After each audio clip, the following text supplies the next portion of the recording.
Can you tell us about what Welcome Home is? I think the best way to answer that is why Welcome Home is, right? Over the past, it's been, since 2016, especially 2020, there's this kind of constant stress we've been under. We've had pandemic. I mean, like, how many times do we have those, right? Exactly. That's very unusual. Mm-hmm. We've had wars, we've got the politics, we've got racial strife, we've got global warming, we have inflation. And, you know, as humans, we kind of like to have a safe, a confidence in our environment and a safety where we get up and we do our daily business and we go home and we're around friends and family and there's a consistency and we kind of predict and know what's going to happen. And that's not what we've been experiencing for the last few years, right? And while we try and maintain, like, okay, I'm going to stay focused, I'm going to keep going to work or whatever, in the back of our minds, no matter how much you try to avoid contact with anything, there is this constant stress. So what we need is a space where we say, welcome home, it's okay. You're human, we'll survive this. And it's a way to kind of appreciate our humanity and remember that feeling of safety and togetherness. That's why we're doing Welcome Home. And so what Welcome Home is a contemporary dance performance of four pieces, all of which are designed to celebrate just that, to celebrate celebration, to celebrate cultural togetherness, to celebrate our humanity. So basically that's what Welcome Home is. Awesome. And you mentioned the four performances. Can you tell us a little bit more detail about them and maybe how they tell the story and intertwine with each other? Yeah. So we have two local artists and two not so local artists. We open up with Leah Misano's piece, Ramblin', and basically it's like a contemporary dance meets a hoedown. Awesome. Right? And so it's that kind of like really upbeat, friendly, and it's a quick little taster of things. And then we move on to Andrew Skeel's piece, and you don't want to get too dancyly technical, but his partnering, which is like how the bodies interact with each other, is just exquisite. And it's a piece about the relationships between people and how they interact with each other. And it's a stunning, I have a small clip of it, I don't know if it was given to you or not, yeah, okay. But it's just gorgeous how, that relationships that he embodies in the relationships of the bodies. Funny, look at that. Yeah, there you go. All right. And then the third piece is by Flock. And Flock is a very well-known in the contemporary dance world company. And this piece is actually a kind of there's a mythological sea creatures. I think they're Gaelic. Don't quote me on that.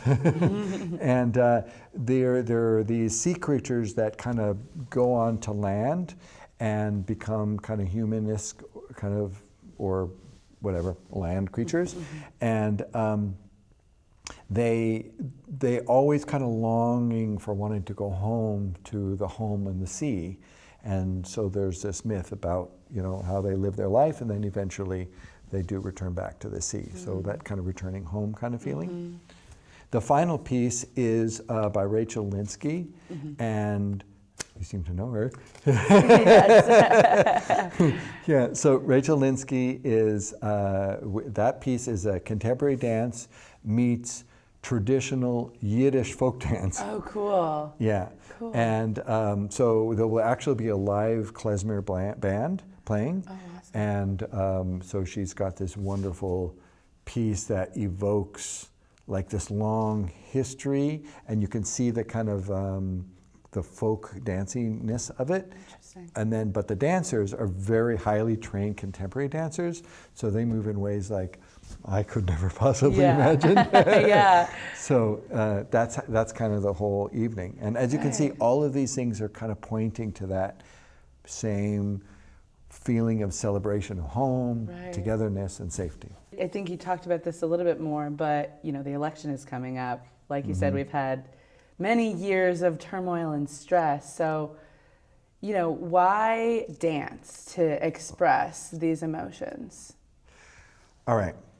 For those that have never experienced contemporary dance, right? So when most people think, they think of one of two things. Either so you think you can dance, which is kind of gymnastics, more gymnastic, or they think, ballet. Okay. So contemporary dance is kind of in between. But I think the best way to answer your question is to explain what happened to me personally. Yeah. So it was, I don't know, maybe 15 years ago. My girlfriend at the time brought me out to Jacob's Pillow to see Santa Fe Ballet. Cool. Now, my personal history is in corporate America, IT project management, nothing to do with dance, whatever. So it's not like this was a thing that I would normally Yeah, it pull was a out. 180. It was a 180. Yeah. Or 270, whatever. And so I see this show, and the dancers and the performance is so precise and powerful and emotionally evocative that it brought me to tears. Wow. And I had never experienced being so emotionally moved by just beauty. Right. Not like I intellectually understood why something, she died and it's terrible, but it was just the beauty of it alone. Yeah. And then for weeks afterwards, I had to have like flashbacks of movements, and I'd be once again feeling these emotions. Wow. And I'm thinking, this is incredible. I look around and I'm like, people, we got to experience this. Yes, there's life to be lived. There's life to be lived, exactly.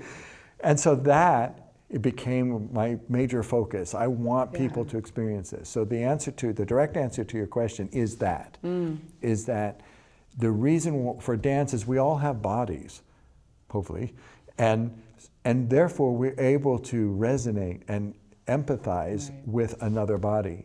And when you watch a highly trained body moving in a way for the express purpose of expressing an emotion, there is no way you're not touched by that. Absolutely. And so that is why dance. Yeah. And that's why I'm so hyped up on wanting to have these shows. Absolutely. Yeah. And what do you hope viewers will take away from the performance once they leave? That feeling of remembering the emotion. What do you want it to invoke?